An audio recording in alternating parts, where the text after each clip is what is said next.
Amar'e Stoudemire, a name that once echoed through NBA arenas with pure electricity. A player whose combination of power, finesse, and explosiveness felt almost otherworldly at his peak. Today we're diving deep into the highs and lows of Amar'e's unforgettable career, with a special focus on his time with the Phoenix Suns and the New York Knicks.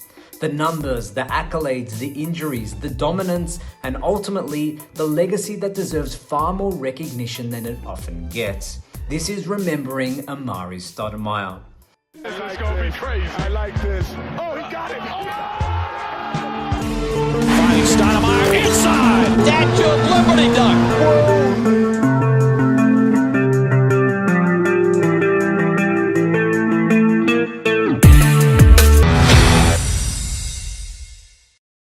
His name once sent fear into defenders' hearts. An unstoppable combination of raw athleticism, natural scoring ability, and a flair for the dramatic.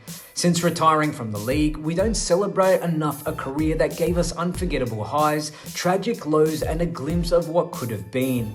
From his teenage years overcoming incredible adversity, to his time redefining what a big man could be in Phoenix, to bringing life back to Madison Square Garden, his story is one of the most electric and underappreciated in NBA history. Born in 1982 in Lake Wales, Florida, Amar'e didn't have the smoothest path to stardom. He faced family instability, losing his father at a young age, and moved between multiple high schools, sometimes bouncing between programs due to eligibility issues. By the time he reached Cypress Creek High School, Amar'e was a young man among boys.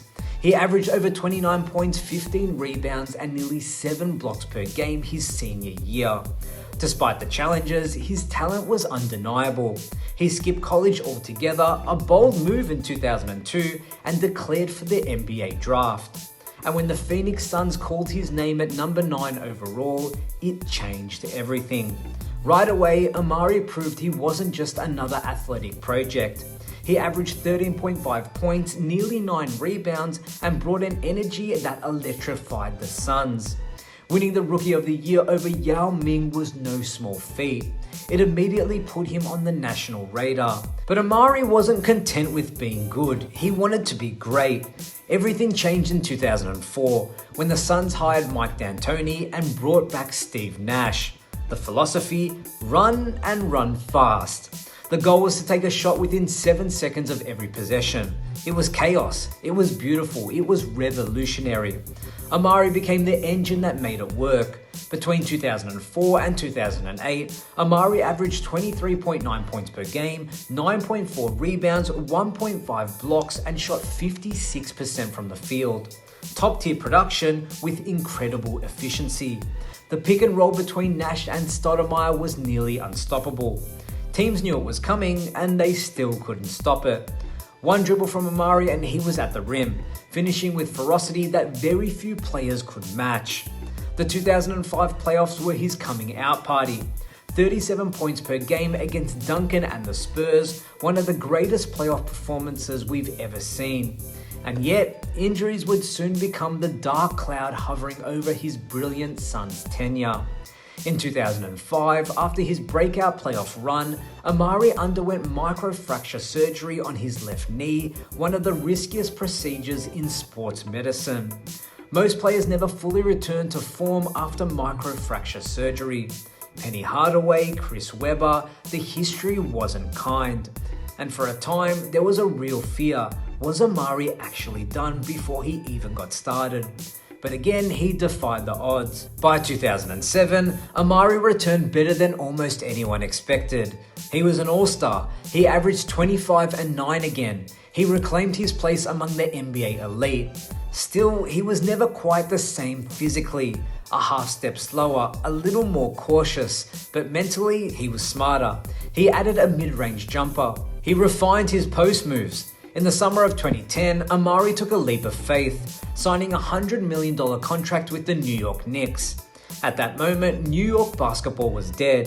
A decade of losing, no stars, no hope. Amar'e changed that overnight. His first few months in New York were magical. He set a Knicks franchise record, scoring 30 or more points in 9 straight games. He had the Garden chanting MVP, a chant they hadn't thrown around seriously since the Ewing era. He gave fans something priceless: belief. He famously declared, "The Knicks are back," and for a while, it felt true. 25.3 points, 8.2 rebounds, 1.9 blocks. Amar'e was playing some of the best basketball of his life. But basketball is a team sport at the end of the day, and soon the Knicks' dynamic shifted. They traded for Carmelo Anthony in February of 2011, a move that thrilled fans but disrupted the delicate chemistry Amar'e had built. Melo needed the ball to thrive. Amar'e needed pick and roll opportunities. Their games clashed. And add to that, Amar'e's back issues began flaring up. Another major surgery, another setback. By 2012, Amar'e wasn't the MVP candidate he once was. He became a role player, a shadow of the dominating force he once embodied. It was heartbreaking to watch, because those who remembered peak Amar'e knew he deserved a better ending. After stints with the Mavericks and the Heat, Amar'e retired from the NBA in 2016. But he wasn't done with basketball. He found a second life overseas, winning a championship in Israel and reconnecting with his heritage. He later returned to the NBA as an assistant coach with the Brooklyn Nets, continuing to share his knowledge and love of the game. When we talk about Amar'e Stoudemire, we talk about more than stats. We talk about a player who helped redefine the modern big man, played with passion, emotion, and heart, made fast break alley-oops a nightly spectacle, resurrected the Knicks for a precious, unforgettable season. At his peak, Amar'e could stand toe-to-toe with anyone: Duncan, Garnett, Dirk. Had injuries not robbed him of longevity, who knows how high he could have climbed. In many ways, Amar'e's story is about brilliance and about what could have been. But even sometimes, even fleeting brilliance leaves a lasting impact. So now I turn it to you guys. Where do you rank Amar'e Stoudemire among the greats? Do you think he's underappreciated? And what was your favorite moment?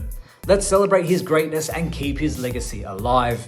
And if you enjoyed this deep dive, make sure to like, subscribe, and share your thoughts below. My name is Damian Peters, this is Basketball Network, and we'll see you in the next one.